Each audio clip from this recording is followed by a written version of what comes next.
पूजा विधि। बृहस्पतिवार को जो भी स्त्री पुरुष व्रत करे उनको चाहिए कि वह दिन में एक ही समय भोजन करें, क्योंकि बृहस्पतिश्वर भगवान का इस दिन पूजन होता है। भोजन पीले चने की दाल आदि का करें, परंतु नमक नहीं खाएं और पीले वस्त्र पहनें। पीले ही फलों का प्रयोग कर पीले चंदन से पूजन करें। पूजन के बाद प्रेम पूर्वक गुरु महाराज की कथा सुननी चाहिए। इस व्रत को करने से मन की इच्छाएं पूरी होती हैं और बृहस्पति महाराज प्रसन्न होते हैं तथा धन, पुत्र, विद्या तथा मनवांछित फलों की प्राप्ति होती है। परिवार को सुख शांति मिलती है। इसीलिए यह व्रत सर्वश्रेष्ठ और अति फलदायक सब स्त्री पुरुषों के लिए है। इस व्रत में केले का पूजन करना चाहिए। कथा और पूजन के समय तन मन क्रम वचन से शुद्ध होकर जो इच्छा हो बृहस्पति देव से प्रार्थना करनी चाहिए। अवश्य पूर्ण करते हैं, ऐसा मन में दृढ़ विश्वास रखना चाहिए। श्री बृहस्पतिवार व्रत कथा। भारतवर्ष में एक राजा राज्य करता था। वह बड़ा प्रतापी और दानी था। वह नित्य गरीबों और ब्राह्मणों की सहायता करता था। यह बात उसकी रानी को अच्छी नहीं लगती थी। वह ना ही गरीबों को दान देती, ना ही भगवान का पूजन करती और राजा को भी दान देने से मना किया करती थी। एक दिन राजा शिकार खेलने वन को गए हुए थे तो रानी महल में उसी समय बृहस्पति देव साधु के वेश में राजा के महल में भिक्षा के लिए गए और भिक्षा मांगी। रानी ने भिक्षा देने से इनकार किया और कहा, हे साधु महाराज, मैं तो इस दान पुण्य से तंग आ गई हूँ।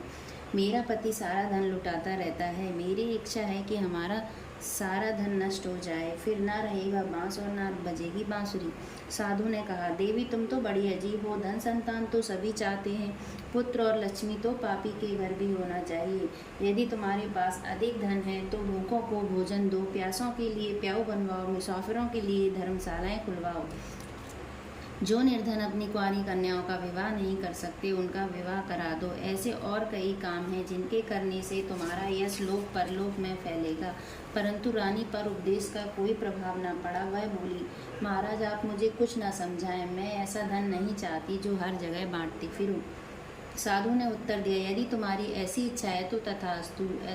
तुम ऐसा करना कि बृहस्पतिवार को घर लीपकर पीली मिट्टी से अपना सिर धोकर स्नान करना, भट्टी चढ़ाकर कपड़े धोना। ऐसा करने से आपका सारा धन नष्ट हो जाएगा। इतना कहकर वह साधु महाराज वहाँ से अलुप हो गए। जैसे वह साधु कहकर गया था, रानी ने वैसा ही किया। 6 बृहस्पतिवार ही बीते थे कि उसका समस्त धन नष्ट हो गया और भोजन के लिए दोनों तरसने लगे, सांसारिक भोगों से दुखी रहने लगे। तब वह राजा रानी से कहने लगा कि तुम यहाँ पर रहो, मैं दूसरे देश को जाता हूँ, क्योंकि यहाँ पर मुझे सभी मनुष्य जानते हैं, इसीलिए कोई कार्य भी नहीं कर सकता। देश चोरी परदेश भीख बराबर है। ऐसा कहकर राजा परदेश चला गया। वहाँ जंगल को जाकर लकड़ी काटता और उसे शहर में बेचता। इस तरह जीवन व्यतीत करने लगा। एक दिन दुखी होकर जंगल में एक पेड़ के नीचे निश्चित रूप से आसन जमाकर बैठ गया। वह अपनी दशा को याद करके व्याकुल होने लगा। बृहस्पतिवार का दिन था। एकाएक उसने देखा कि निर्जन वन में एक साधु प्रकट हुआ। वह साधु वेश में स्वयं बृहस्पति देवता थे। लकड़हारे के सामने आकर बोले, हे लकड़हारे, इस सुनसान जंगल में तू चिंता मग्न क्यों बैठा है? लकड़हारे ने दोनों हाथ जोड़कर प्रणाम किया और उत्तर दिया, महात्मा जी आप सब कुछ जानते हैं, मैं क्या कहूँ। यह कहकर वह रोने लगा और साधु को आत्मकथा सुनाई। महात्मा जी ने कहा, तुम्हारी स्त्री ने बृहस्पति के दिन वीर भगवान का निरादर किया है, जिसके कारण रुष्ट होकर तुम्हारी यह दशा कर दी गई है। अब तुम चिंता को दूर करके मेरे कहने पर चलो तो तुम्हारे सब कष्ट दूर हो जाएंगे और भगवान पहले से भी अधिक संपत्ति देंगे। तुम बृहस्पति के दिन पाठ किया करो, 5 रुपए के चने मुनक्का मंगवाकर उसका प्रसाद बनाओ और शुद्ध जल से लोटे में शक्कर मिलाकर अमृत तैयार करो। कथा के पश्चात अपने सारे परिवार और सुनने वाले प्रेमियों में अमृत व प्रसाद बांटकर आप भी ग्रहण किया करो। भगवान तुम्हारी सब मनोकामनाएं पूरी करेंगे। साधु के ऐसे वचन सुनकर लकड़हारा बोला, हे प्रभु, मुझे लकड़ी बेचकर इतना पैसा नहीं मिलता जिससे भोजन करने के उपरांत कुछ बचा सकूं। मैंने रात्रि में अपनी स्त्री को भी व्याकुल देखा है। मेरे पास कुछ भी नहीं है जिससे उसकी खबर मंगा सकूं। साधु ने कहा, हे लकड़हारे, तुम किसी बात की चिंता मत करो। बृहस्पति के दिन तुम रोजाना की तरह लकड़ियाँ लेकर शहर को जाओ। तुमको रोज से दुगना धन प्राप्त होगा, जिससे तुम भली भांति भोजन कर लोगे तथा बृहस्पति देव की पूजा का सामान भी आ जाएगा। इतना कहकर साधु अंतर ध्यान हो गए। धीरे धीरे समय व्यतीत होने पर फिर वही बृहस्पतिवार का दिन आया। लकड़हारा जंगल में लकड़ी काटकर किसी शहर में बेचने गया। उसे उस दिन और दिन से अधिक पैसा मिला। राजा ने चना गुड़ आदि लाकर गुरुवार का व्रत किया। उस दिन से उसके सभी क्लेश दूर हुए, परंतु जब दोबारा गुरुवार का दिन आया तो बृहस्पतिवार का व्रत करना भूल गया। इस कारण बृहस्पति भगवान नाराज हो गए। उस दिन से उस नगर के राजा ने विशाल यज्ञ का आयोजन किया तथा शहर में यह घोषणा करा दी कि कोई भी मनुष्य अपने घर में भोजन न बनावे, न आग जलावे। समस्त जनता मेरे यहाँ भोजन करने आए। इस आज्ञा को जो न मानेगा उसको फांसी की सजा दी जाएगी। इस तरह की घोषणा संपूर्ण नगर में करवा दी गई। राजा की आज्ञा अनुसार शहर के सभी लोग भोजन करने के लिए गए, लेकिन लकड़हारा कुछ देर से पहुंचा, इसीलिए राजा उसको अपने साथ घर लिवा ले गए और ले जाकर भोजन करा रहे थे तो रानी की दृष्टि उस खूंटी पर पड़ी जिस पर उसका हार लटका हुआ था। वह वहां पर दिखाई न दिया। रानी ने निश्चय किया कि मेरा हार इस मनुष्य ने चुरा लिया है और उसी समय पुलिस को बुलवाकर उसको जेल खाने में डलवा दिया। जब लकड़हारा जेल खाने में पड़ गया और बहुत दुखी होकर विचार करने लगा कि न जाने कौन से पूर्व जन्म के कर्म से मेरे लिए दुख प्राप्त हुआ है, और उसी साधु को याद करने लगा जो कि जंगल में मिला था। उसी समय तत्काल बृहस्पति देव साधु के रूप में प्रकट हो और उसकी दशा को देखकर कहने लगे, अरे मूर्ख, तूने बृहस्पति देव की कथा नहीं करी, इस कारण तुझे दुख प्राप्त हुआ है। अब चिंता मत कर। बृहस्पतिवार के दिन जेल खाने के दरवाजे पर 4 पैसे पड़े मिलेंगे। उनसे तू बृहस्पति देव की पूजा करना, तेरे सभी कष्ट दूर हो जाएंगे।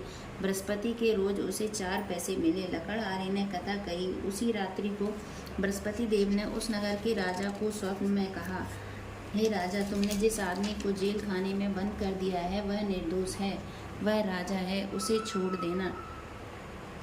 रानी का हार उसी खूंटी पर लटका है। अगर तू ऐसा नहीं करेगा तो मैं तेरे राज्य को नष्ट कर दूंगा।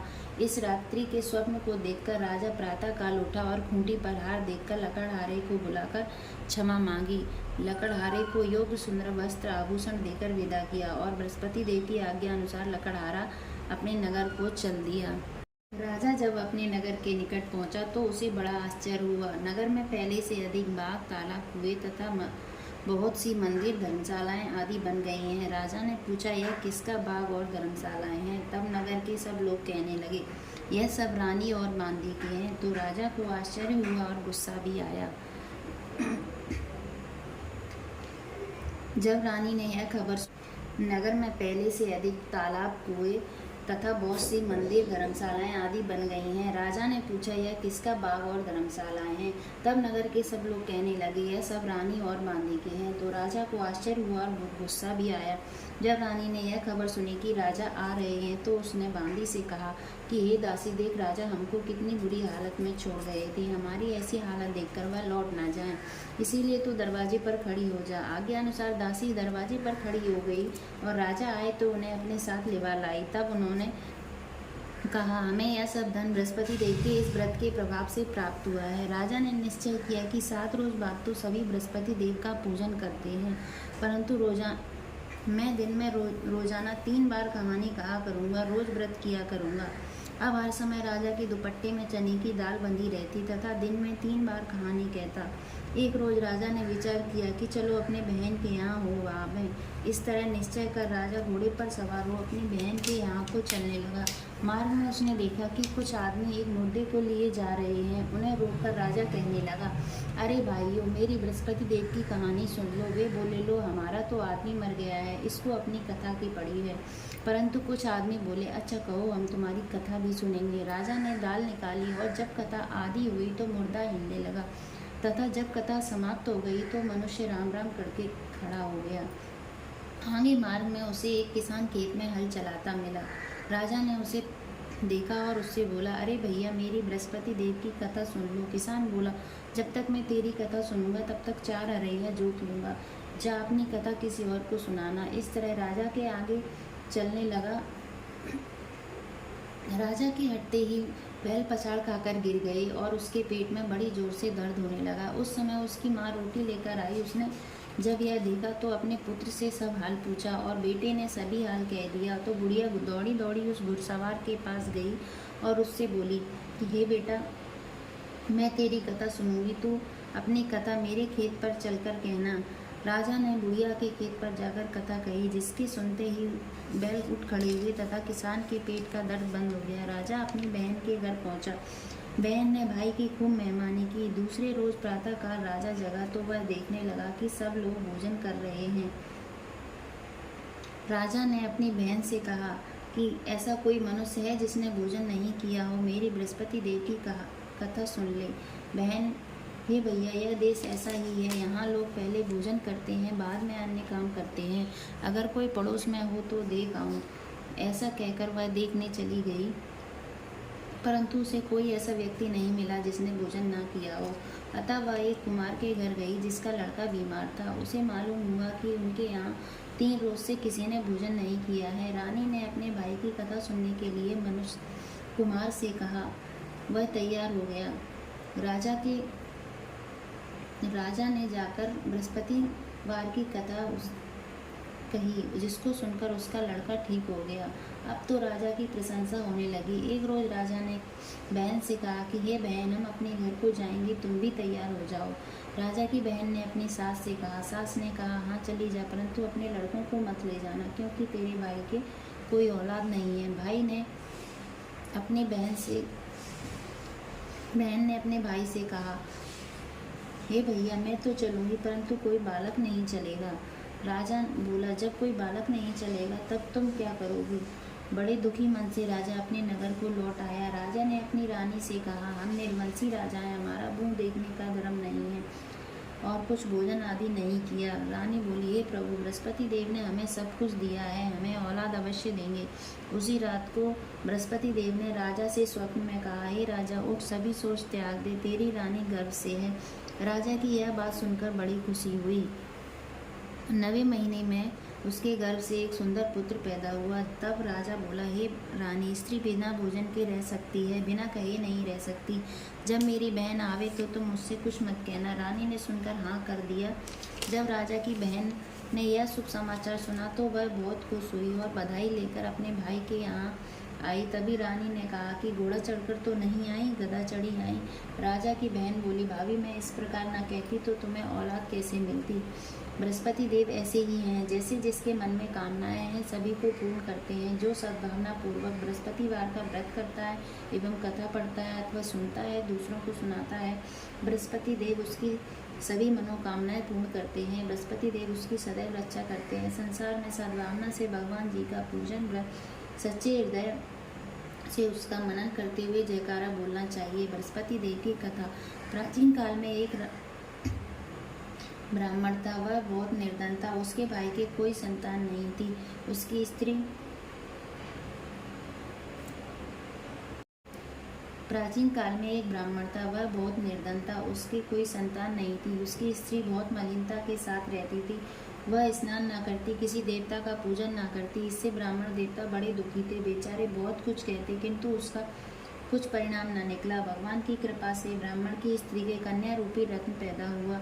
कन्या बड़ी होने पर प्रातः स्नान करके विष्णु भगवान का जाप तथा बृहस्पतिवार का व्रत करने लगी। अपने पूजन पाठ को समाप्त करके स्कूल जाती तो अपनी मुट्ठी में जौ भर के ले जाती और पाठशाला के मार्ग में डोलती जाती। जब ये जौ स्वर्ण के हो जाते तो लौटते समय उनको बीनकर घर ले आती। एक दिन वह बालिका सूप में उस सोने के जौ को फटक कर साफ कर रही थी तो उसके पिता ने देख लिया और कहा, हे बेटी, सोने के जौ फटकने के लिए सोने का सूप होना चाहिए। दूसरे दिन बृहस्पति दबार था। इस कन्या ने व्रत रखा और बृहस्पति देव से प्रार्थना करके कहा, मैंने आपकी पूजा सच्चे मन से की हो तो मेरे लिए सोने का सूप दे दो। बृहस्पति देव ने उसकी प्रार्थना स्वीकार कर ली। रोजाना की तरह वह कन्या जौ फैलाती हुई जाने लगी। जब लौटकर जौ बीन रही थी तो बृहस्पति देव की कृपा से उसे सोने का सूप मिला। उसे वह घर ले आई और उसमें जौ साफ करने लगी, परंतु उसकी माँ का वही ढंग रहा। एक दिन की बात है, वह कन्या सोने के सूप में जौ साफ कर रही थी। उस समय उस शहर का राजपुत्र वहां होकर निकला। इस कार्य को देखकर इस कन्या के रूप और कार्य को देखकर मोहित हो गया और अपने घर आकर भोजन तथा जल त्याग कर उदास होकर लेट गया। राजा को जब इस बात का पता लगा तो अपने प्रधानमंत्री के साथ उसके पास गए और बोले, हे बेटा, तुम्हें किस बात का कष्ट है? किसी ने अपमान किया है अथवा और कारण हो सो कहो, मैं वही कार्य करूँगा जो जिससे तुम्हें प्रसन्नता हो।